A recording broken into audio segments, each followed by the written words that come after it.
दोपहर 3 बजे के भोजपुरी समाचार में अपने के स्वागत बा। नमस्कार, हम अफरोज। सबसे पहले प्रमुख समाचार। जिला प्रशासन कार्यालय महोत्तरी द्वारा बर्दिवास क्षेत्र में निषेधाज्ञा जारी। बलात्कार बाद बालिका के हत्या कैल विरोध में स्थानीय द्वारा प्रदर्शन। आज अंतर्राष्ट्रीय महिला हिंसा विरुद्ध के दिवस। जनचेतना कानूनी कार्रवाई में जोड़ देवेला राष्ट्रपति विद्यादेवी भंडारी के आह्वान। हज समिति के अध्यक्ष शमशेर मियां से आर्थिक अनियमितता भइल कहत। गृह मंत्रालय में उजुरी दर्ता।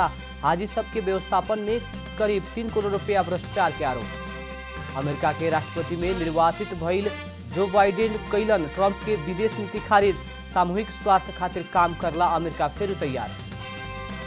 यूएफए चैंपियंस लीग फुटबॉल में शानदार जीत संगे बार्सिलोना नॉकआउट चरण में प्रवेश। यूक्रेनी क्लब डायनामाओ कीव 4-0 से हारल।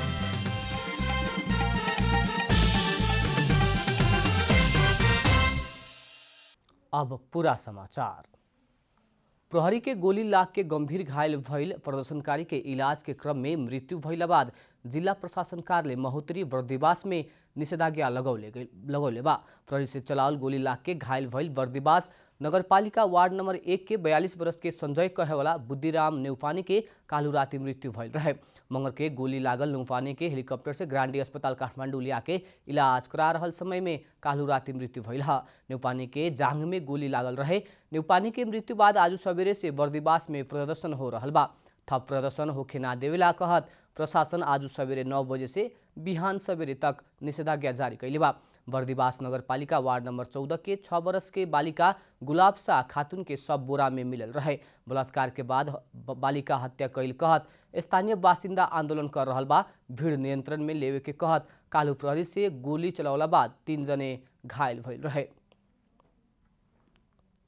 आज अंतर्राष्ट्रीय महिला हिंसा विरुद्ध के दिवस नेपाल में भी विविध कार्यक्रम करके मनावल जा रहल बा।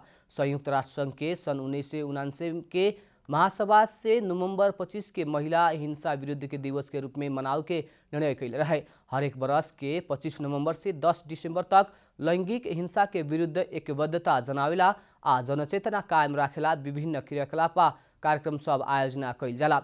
यही बीच महिला हिंसा अंत खातिर जनचेतना आ कानूनी कार्रवाई में जोड़ देवेला राष्ट्रपति विद्यादेवी भंडारी आह्वान कैले बानी। राष्ट्रपति भंडारी महिला हिंसा अपराध के घटना ना बढ़े देवेला जनचेतना फैलावेला आ अपराधी के दंडित करत पीड़ित के न्याय देवेला कानूनी इलाज के व्यवस्था जरूरी रहल बतौले बानी। संसार भर के प्रत्येक 3 मध्य एक महिला अपन जीवन काल में कौनो ना कौनो किसिम के हिंसा भोगल अध्ययन देखौले बा। हज समिति के अध्यक्ष शमशेर मियां आर्थिक अनियमितता कैल कहत सदस्य सब गृह मंत्रालय में उजुरी दर्ता करौले बा। गृह मंत्रालय में उजुरी दर्ता करावल समिति के सदस्य सब मुस्लिम आयोग में समेत ध्यानाकर्षण करौले बा। मुस्लिम आयोग में पुगल सदस्य सब अध्यक्ष मियां के कार्रवाई खातिर सहयोग करेला कहत ध्यानाकर्षण पत्र बुझौलक। हज समिति के सदस्य नजीबुल्लाह अंसारी गृह मंत्रालय प्रधानमंत्री के कार्यालय आ संवैधानिक मुस्लिम आयोग में अध्यक्ष मियां के आर्थिक अनियमितता कैल संबंध में प्रमाण सहित उजुरी देहल बतौनी। अध्यक्ष मियां हज यात्रा में जाए वाला हाजी सब के व्यवस्थापन में करीब 3 करोड़ रुपया हिनामिना कैल आरोप सदस्य सब लगौले बा। हाजी सब के रहेला भवन व्यवस्थापन, खाना व्यवस्थापन, हवाई यात्रा लगायत के अनियमितता भइल सदस्य सबके कहनाम बा। हज यात्रा में जाए वाला सबसे अध्यक्ष मियां प्रतिदिन 12 रियाल ज्यादा रकम लेहल आरोप समेत समिति के सदस्य सब लगौले बा।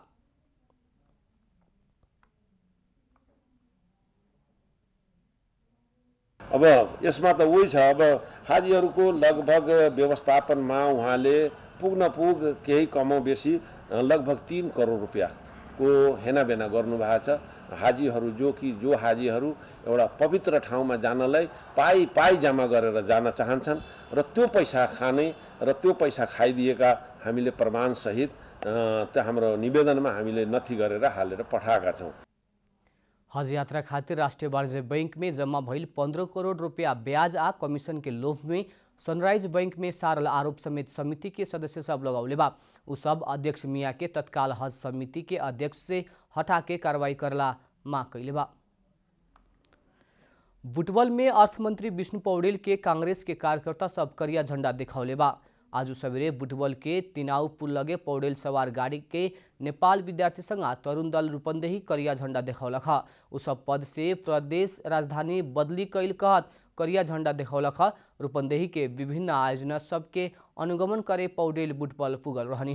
अर्थमंत्री पौडेल के सक्रियता में राजधानी दांग बनावल गईल कहत विरोध कैल नेवी संघ के नेता छाया पोखरेल बतौलन। सुनसरी के बरहा क्षेत्र नगरपालिका के स्थानीय के उत्पादन के स्टोर करे खातिर कोल्ड स्टोर निर्माण कैल गईल बा। स्थानीय सरकार के पहल में कोल्ड स्टोर के निर्माण अंतिम चरण में पुगला बाद कृषक सब खुशी भइल बाटे लोग। सुनसरी के बरहा क्षेत्र नगरपालिका तराई क्षेत्र में पड़े वाला वार्ड सब के पशु पंक्षी जोन के रूप में विकास कैले बाटे त पहाड़ी क्षेत्र में कृषि उत्पादन के प्राथमिकता देहले बा।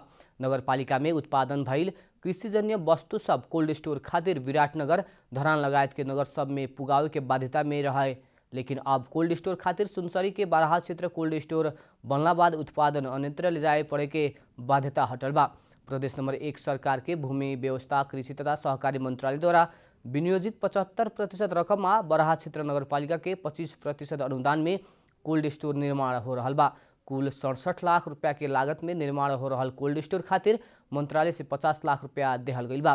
बरहा क्षेत्र 6 स्थित निर्माणाधीन कोल्ड स्टोर भवन में कुल 70 मेट्रिक टन क्षमता के 3 गो चैम्बर राखल गईल बा।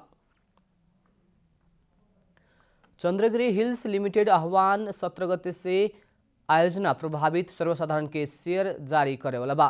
कंपनी द्वारा पहिल का चरण में आयोजना प्रभावित क्षेत्र के बासिंदा खातिर प्रति किता 100 रुपया अंकित दर में 3,06,819 किता शेयर निष्कासन करे लागल जनावल गईल बा। कंपनी के शेयर में कम्ती में 10 किता अधिकतम 3,060 किता खातिर आवेदन देवे के पड़े। चंद्रगिरी नगरपालिका वार्ड नंबर 3, 4, 6, 7 के साथे मकवानपुर के थाहा नगरपालिका 9, 10 वार्ड आ इंद्र सरोवर नगरपालिका वार्ड नंबर 5 के बासिंदा सब ई शेयर भर सके। कंपनी के शेयर में पुष 1 गते तक आवेदन दे सकल जाई। चंद्रगिरी हिल्स स्थानीय आ सर्वसाधारण के करके कुल 18,40,910 किता शेयर निष्कासन करे बिक्री प्रबंधन के काम ग्लोबल IME कैपिटल कर रहा बा। बागलुंग के धोरपाटन नगरपालिका 2 में काल्हू रात भइल टैक्सी दुर्घटना में बड़ीगांव गांवपालिका 6 के 28 वर्ष के ड्राइवर नकुल केसी के मृत्यु भइल बा। बड़ीघाट से बुर्तिबांग बाजार तरफ जा रहल ध 1J 542 नंबर के टैक्सी बड़ीघाट नदी में दुर्घटना भइल बा। दुर्घटना बाद नदी में बेपत्ता ड्राइवर के सब आज सवेरे बड़ीघाट गांवपालिका 6 में मिलल जिला प्रहरी कार्यालय बागलुंग जनौले बा। मंगर के रात 10 बजे करीब दुर्घटना में पड़ल टैक्सी मध्य पहाड़ी लोकमार्ग से 200 मीटर नीचे गिरल रहे, लेकिन टैक्सी में यात्रु सवार ना रहल बुझल गईल इलाका प्रहरी कार्यालय बुर्तिबांग के प्रहरी नायब निरीक्षक मंगल गुरुङ बतौने। अब आर्थिक समाचार।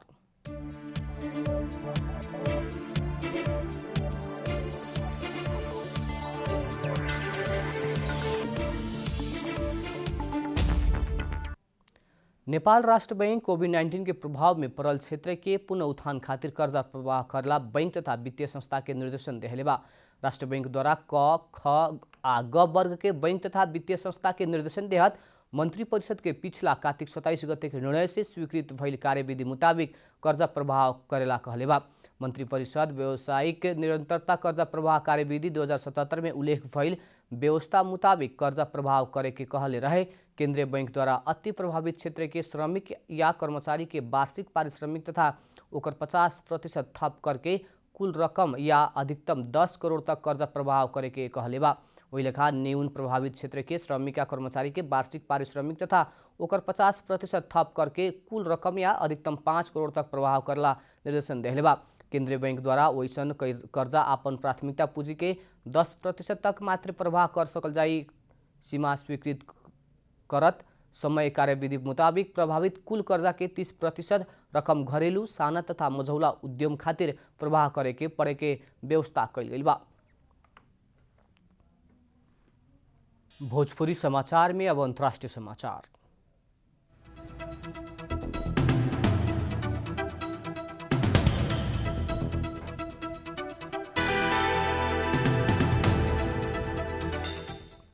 अमेरिका के राष्ट्रपति में निर्वाचित जो बाइडेन अमेरिका विश्व मंच के नेतृत्व में रहे खातिर तैयार होके आइल बतौले बानी।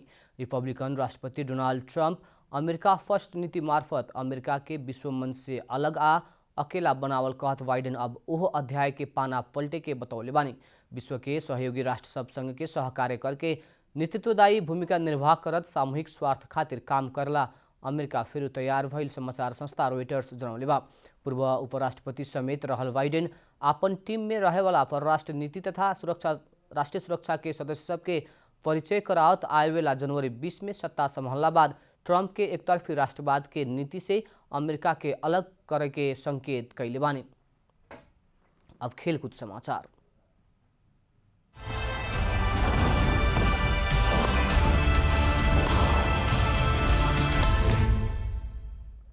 यूएफए चैंपियंस लीग फुटबॉल में बार्सिलोना शानदार जीत दर्ता करौले बा। मंगल के रात डिनामो कीएव के मैदान में भइल खेल में यूक्रेनी क्लब डायनामो कीएव 4-0 से हारल बा। लगातार चौथा जीत दर्ता करे के क्रम में बार्सिलोना खातिर डेनिश फॉरवर्ड मार्टिन ब्रेथवेट 2 गोल आ 1 असिस्ट प्रदान कैलन। सर्जिनो डेस्ट से अग्रता दिलावल बार्सिलोना खातिर एंटोइन ग्रिजमैन अंत और गोल अंतर बढ़ौले रहलन।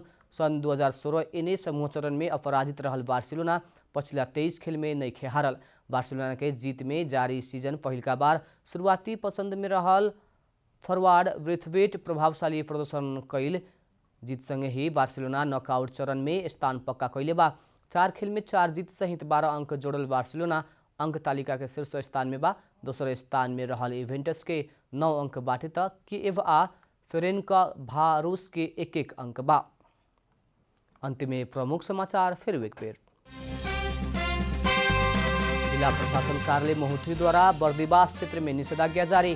बलात्कार बाद बालिका के हत्या कैल विरोध में स्थानीय द्वारा प्रदर्शन। आज अंतर्राष्ट्रीय महिला दिवस विरुद्ध के दिवस जनचेतना आ कानूनी कार्रवाई में जोड़ देवेला राष्ट्रपति विद्यादेवी भंडारी के आह्वान। हज समिति के अध्यक्ष शमशेर मियां से आर्थिक अनियमितता भइल कहत गृह मंत्रालय में उजुरी दर्ता। हाजी सबके व्यवस्थापन में करीब 3 करोड़ रुपया भ्रष्टाचार के आरोप। अमेरिका के राष्ट्रपति में निर्वाचित भइल जो बाइडेन कहलन ट्रंप के विदेश नीति खारिज। सामूहिक स्वार्थ खातिर काम करला अमेरिका फिर तैयार।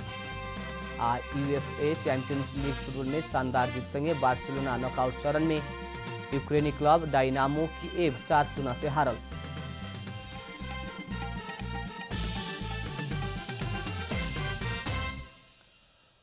भोजपुरी समाचार अभी खातिर इतना ही। जनता द्वारा जनता खातिर प्रसारित जनता टेलीविजन के कार्यक्रम सब यूट्यूब, ट्विटर, फेसबुक आ हमने के वेबसाइट जनतासमाचार.com में भी पढ़ा देख सकत बानी। सूचना में अपने के सहभागिता, समय में समाचार हमने के प्रतिबद्धता। प्रणाम।